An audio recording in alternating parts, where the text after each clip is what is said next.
So my name is Derwin. This is the psychology of the fandom. I got really interested in this subject because I'm 43 years old. I've been in this fandom less than 2 years. And there was a lot of the what's going on. I'll share some of my life story, how I got there, why I'm interested in this, why I'm here today, and what are the things that drive us and motivate us to be here in this fandom, in this place, and why do we have these crazy badges with these persona characters that we came up with? Who has a persona? Does anybody not have one? A few of us. You know what they are though, right? Yeah. Okay. I see a lot of kids in the audience, and who's a parent who's here because a kid dragged you into this? That any of you got? Who's never been to a Furcon before? This is your oh my gosh, most of y'all? I've been to cons, but not Furcon. Yeah, I was actually adjacent for many, many years. Comic cons, Renaissance fairs. I was married for 14 years. We used to do period cosplay.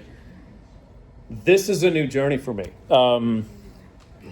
I base this off of what's called first science. When I started asking questions about the fandom, because there was something different about furry that I didn't see at anime conventions, that I didn't see in comic cons, that I didn't see in fandoms for other media.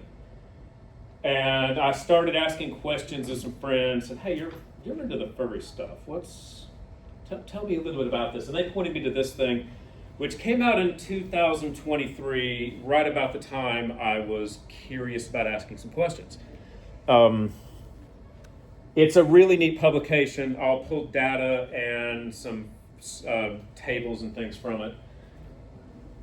This is what it came down to. And the answer that I got, because I saw friends of mine would have these, mascot characters, and they'd have avatars and profile pictures and art. And a friend of mine started posting Telegram stickers, that had a Lynx character in different poses and scenarios. And I started asking questions about what's going on. Is there something deeper than just, oh, I like this media franchise, I connect with this character. Why do you make your own? It's because we do this in all of the aspects of our life, right? I go to work, I project myself as a different person at work, right? I'm a school teacher. So I taught high school for 7 years. I work at a college. When I go to work, I dress a certain way, I act a certain way, I carry myself in a professional manner that I might not do when I'm at home or around friends, right? So we go home, we cut back a little bit, we maybe use different language. You know how that works, right? So I separate like my professional self from my home life, from my life with my friends. As I get to know people better, and we all do this, we open up a little bit, right? We show a little bit more of ourselves, and okay, here's maybe some more personal and emotional sides to myself that you're not going to see as me as a classroom teacher. If you're in a relationship with somebody, you go deeper, right? You start sharing kind of more of who you are, things that you might share with a partner that you don't share with other people. And then what is it about you that's only up here that you don't tell the world? Like these are, what is it about me that I keep to myself, right? So we have these layers to ourselves. A persona is just another layer. It's just a projection of me. So Derwin is a projection of certain traits of myself. And there's a lot of different aspects to this when I started digging, right? He's not just a mascot. He's a little more symbolic for me personally. But everybody's journey is different. And so when I started asking what's going on with this, there is not a single answer to this. Okay. So we make these things, we come to conventions, we get badges printed, we have art, we make fursuits. I started out with a dinosaur avatar that I used as an online profile picture. And this goes back many, many, many years. Even before I was interested in fur, I didn't like projecting my face in online spaces, right? That's a safety issue. It's if I'm going to be on the internet, I don't want anybody on the internet being able to dox me, identify me, etc. And so I wouldn't show my face in a lot of different social medias and websites and things like that. I had this little dinosaur critter that I started using, and just like, because I like dinosaurs. And then I discovered, okay, maybe this could go a little deeper than this. There's a big long text that I saw from a poster on Blue Sky who said, well, you can go a little bit deeper than just a profile picture. Make it a little bit more of a mascot, give it some personality. He kind of goes on in this text. Actually, I'm going to elaborate on some of the ideas that so I read that and I go, oh, this is an interesting concept. Maybe there's some more to this. He said at the end of this post, and this kind of stuck with me because I had Derwin for a bit, and I actually have a second Fursona that I'll show you. He said, you have this character that's 100% yours. You can do with it what you want. You can change it. You can give him different traits. Nobody can say you're doing it wrong. And the best part is, this was one of the fun aspects of this right here. People send you cute and silly things all the time, right? So you have a Fursona. You say, like all of my friends who have raccoon Fursonas.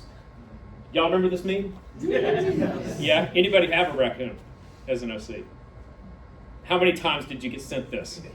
Many. Way too many. I'm delighted every time. Exactly. That's the point. Okay? Your friends go, raccoon. Reminds me of you. I have my other Fursona. I don't have his badge. I'll show you on here. He's a red panda. Every other day, somebody sends me a red panda video of red pandas doing something adorable. And I love it because every time they come across a panda, they go, hey, I thought of you. Okay. Or they'll send you art. Right? He's a good friend of mine. Somebody made that. It's like, there's you, So there's a bit of a connection we have, not just in identity, but also in artistic expression, right? Here's my personal story. This was me in September of 2023. I was adjacent to the fandom. Kind of, okay, that's interesting. I'm not really animal cosplay, cool, whatever. I go to different cons for things. We do period, Renaissance. Then I had a really, really bad car accident. I broke my back, I ended up in the hospital. I was out of work for a month. I couldn't get out of bed for a while. I had to go through physical therapy. There are only so many movies you can watch, only so many video games you can play, only so many passive forms of entertainment. When I was recovering from this injury, I started to draw.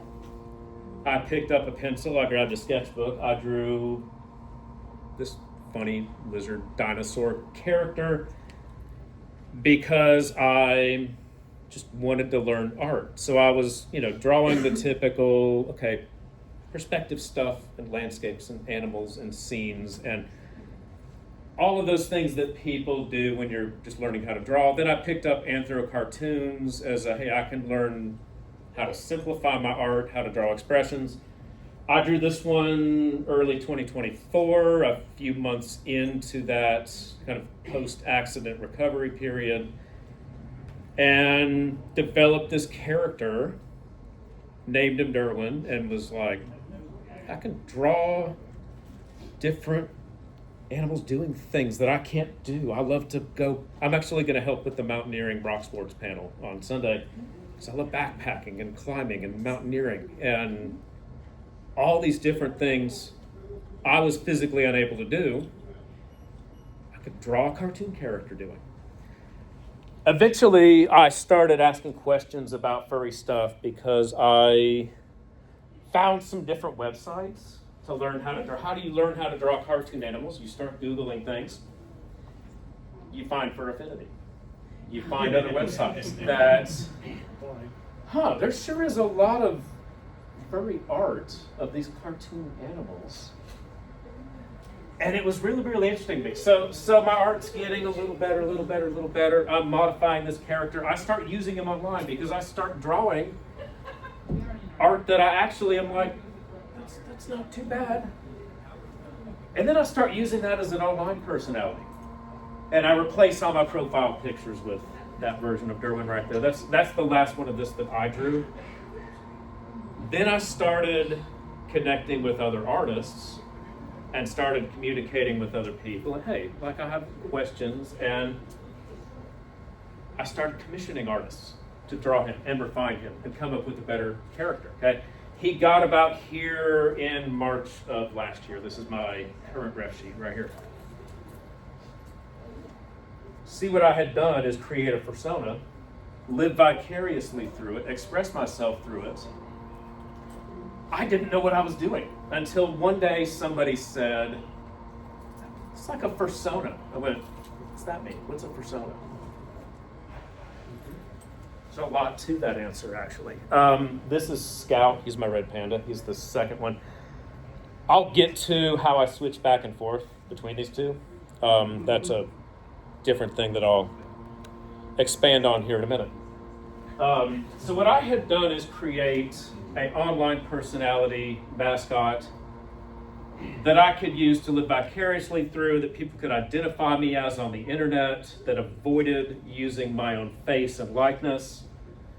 So this goes back to first science, because, well, what are some other reasons people are doing this, and did I follow the right pathway into this fandom? Almost half of everybody who responded, they did a lot of surveys. They went to conventions and events and interviewed furries about all these different questions. Half of the respondents at furry conventions said that persona represents me in some way. It's not just, oh, I like this character that I saw in a movie or in a media series, or in some way it represents some aspect of me. Not as many people used it as an avatar or online persona, primarily. Okay, this, not saying you can't do this, because many people actually do multiples of these. This is saying what's the primary reason that motivated you. Okay, for me, I was right here. Is it an idealized version of myself? Do I create a persona because I'm interested in connection and people and community in the fandom, and it's an easy way to identify with others and connect with them? Are there personality traits? Maybe it represents an authentic me, or who I want to be, or somebody that I'm becoming. And then we did a poll. Actually, I did not do this poll. This is the Southern Paws group, which is one of the Tennessee chats, which so they ran a poll not too long ago, and same thing. Some of these, okay, this represents the best parts of me, represents the parts of me that I want to become. So that was a poll from actually people here in Tennessee back in April. Okay. Turns out we've been doing this for thousands of years.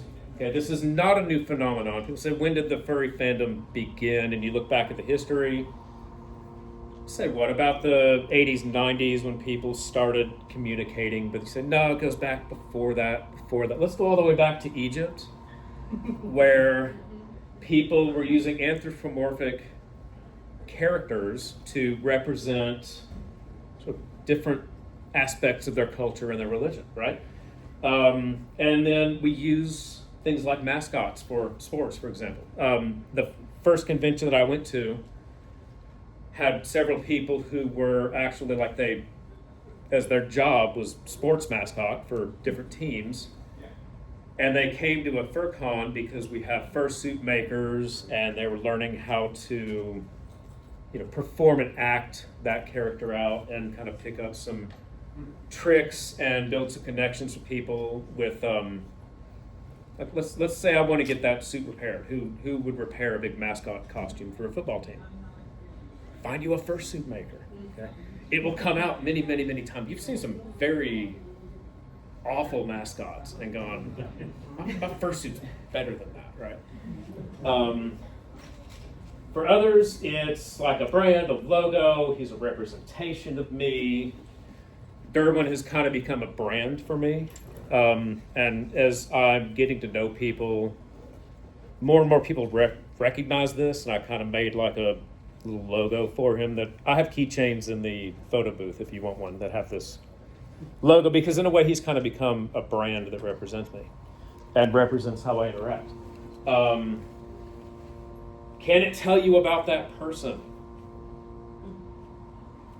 You ever known somebody who has a certain species persona and you go, oh, there's some stereotypes there with the species, right?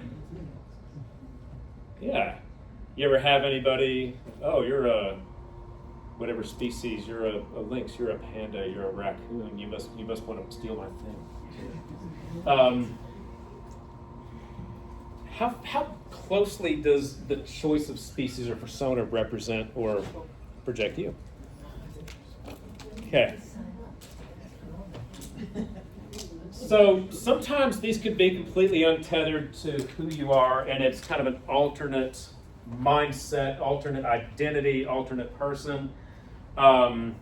Because I want to represent something that's different about me. Okay. When I started drawing cartoon characters, I drew a reptilian critter who could do things that I could not. He could paddle a kayak, he could climb a mountain, right? He's also a liquid shapeshifter and can bend and shapeshift, and that represents like kind of my adaptability, right? And I've kind of turned this into a metaphor for growth and change and the ability to adapt to situations and be flexible. And then I separated these two characters out. And as I developed, okay, who's Derwin? What's his personality? What's his traits? Who is Scout? What's he like? What's his traits? Derwin is the leadership-oriented one. And that's why I'm all Derwin today. At some point, when I'm not like on duty at a con, I'll probably go Scout. If I'm about just having fun, I'll probably be in the Scout fursuit. They've kind of diverged as sort of different parts of who I am and my personality over the last year. And as I've kind of hashed out these characters, and I found not only do they kind of represent different parts of myself, like my leadership side versus my, hey, I'm just here to have fun and enjoy myself. And if I attend a con and I'm not doing a staff role, like I'm going to go to Anthrocon in about 2 months, I'll probably only take Scout. I probably won't even bring Derwin with me. And there was another point that I had about this that is not on my notes. It will probably come back to me.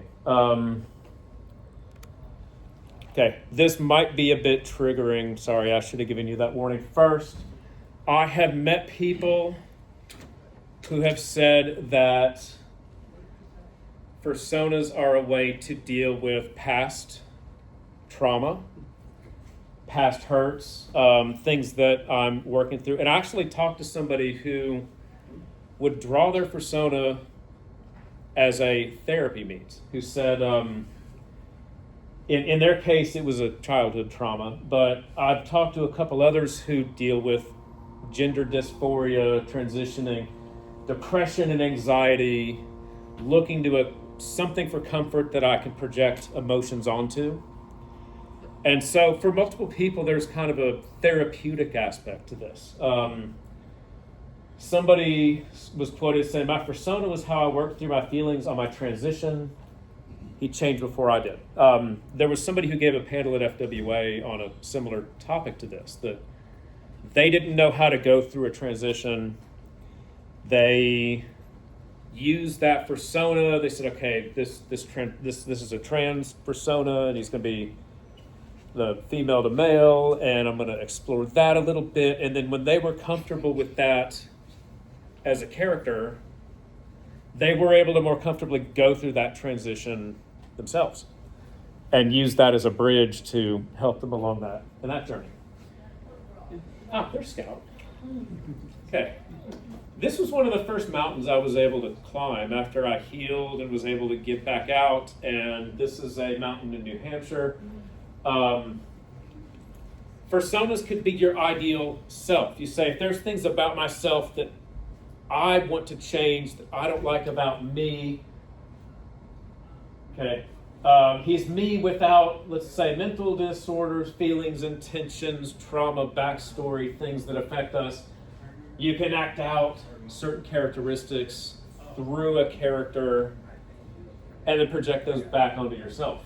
So I carried him, and this was very symbolic. I actually took him to 3 different mountaintops and got pictures with him. Okay, because this was the culmination of a many years long journey of healing for me, both physically, also mentally, and emotionally. To be able to do this as Scout and kind of have him represent this ideal me that I'm growing into, this individual who can climb mountains and conquer summits once again. This could be as simple as self-expression.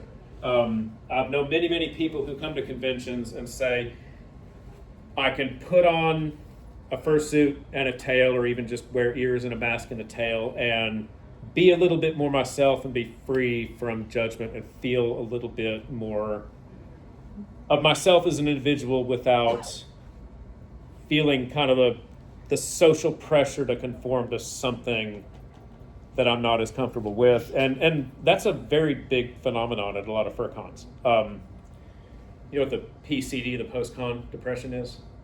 Heard anybody experience that? Right. You're here for a weekend. You get to be yourself. You get to express yourself as who you want to be. Then you go home and you go back to the mundane. You get off that dopamine high of living for a little bit. You go back to the mundane, boring life, and you take off the tail and you get back to work. And you're just the work. I call it the work sona, like the me who's at work, being a boring professional to make a living and make money to pay for conventions. Okay. This could be used for, and you have to be really careful how you go about this, but a lot of people have neurodivergencies, things like you're on the autism spectrum. People going through depression, anxiety. What if I were to imagine myself, okay, me personally, I don't have an issue standing in front of a bunch of people and talking, right? I'm a teacher. What if I had social anxiety and did not want to speak in front of a room full of people? What if I could imagine myself as an individual? Well, this persona is a very bold, confident public speaker. And imagine myself and role play that a little bit. Stand out in front of that crowd. Imagine myself as a different individual. How would Derwin respond in this situation? Role play that out a little bit. And that can be a good mechanism for overcoming things like anxieties. I've seen people actually do that. They'll kind of role play themselves into a different persona. Okay. Then there's this myriad of other reasons. And I have some interesting kind of side notes on this because maybe I just feel like I need to fit in with the fandom. I have an 11-year-old son. I dragged him into this. Okay? He loves it. He loves the people. He loves the art. He loves the community. He loves the friends he's made. You'll see him. He will probably be running around back in the back ops area or something. I'll try to get him out here into the open. But his social battery drains pretty quickly, as you can imagine. He'll probably run around with a red dragon fursuit head on. Okay. And I did not put a picture of him in here, but you'll probably see him at some point. Did he create that character as a way to say, well, if I'm going to have a lot of furry friends that I meet at conventions, I need a persona? Is there more to it than that? I don't know. He's still young, and he's not explored this as deeply as I have.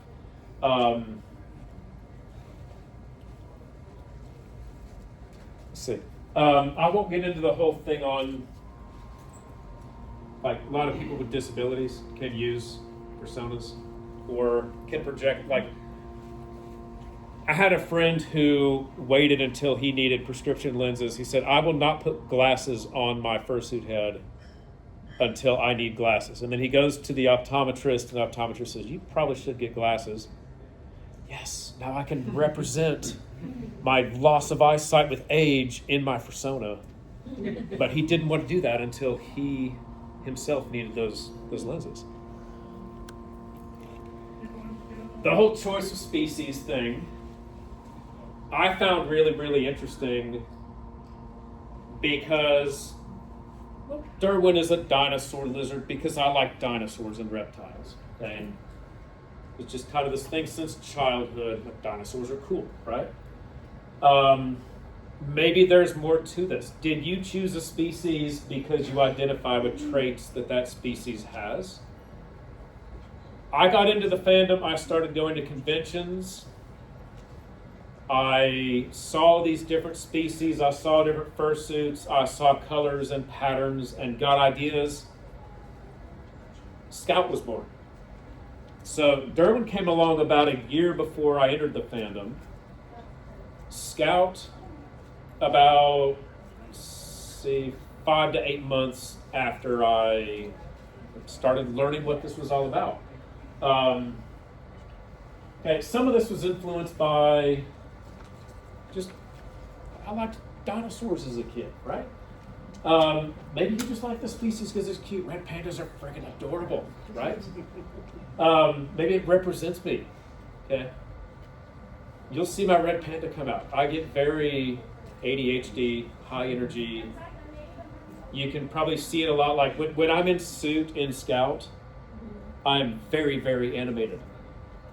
Okay, when I'm in suit in Derwin, I'm a little bit more reserved. My body language, my mannerisms, how I move, it represents different parts of me that as I'm discovering these characters and growing into them, I'm finding different parts of myself that come out in both of those. I won't get into the whole thing on Therianism and spiritual connections. That's a whole other panel that I don't know enough about to touch.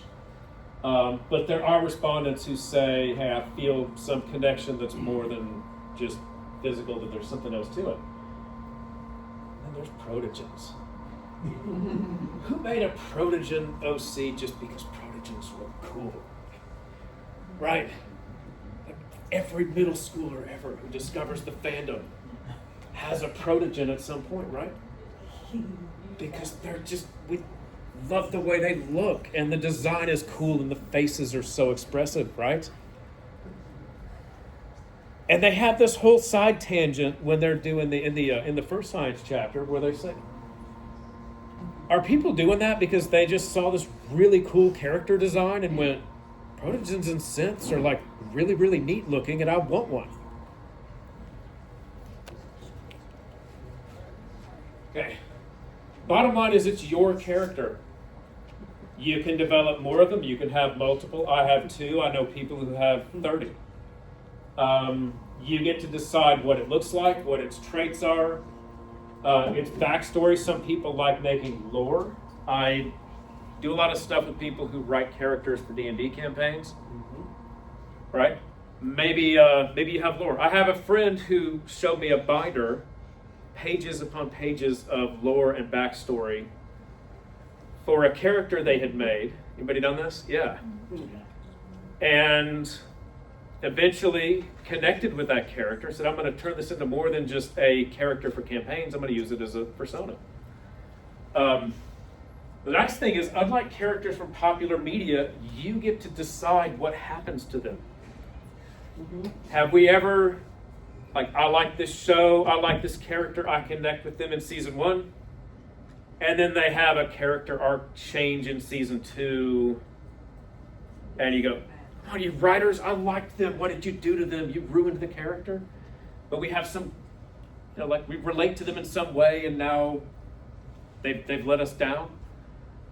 That doesn't happen with personas because you're the one who gets to decide that. Anybody had one that you've kind of grown away from over the years? I discovered that. I've not been involved in the fandom long enough to have a fursona that I've, say, retired or moved away from. But I've known a lot of people who have done that. I had a friend who, when they went through a transition male to female, they had a fursona, they actually retired and said, I want nothing to do with that one anymore. That's the old me. Okay, you can do that. You can say, hey, I no longer use that character anymore. I've outgrown them or moved past them. Regardless, we put a lot of thought into these, right? With that, I'll leave you with some of the really, really fun memes that I love that people send me stuff, and then I can get art commissioned for it and express myself through both Derwin and Scout in ways that I never had imagined before I started this. And here I am today. So y'all have any questions?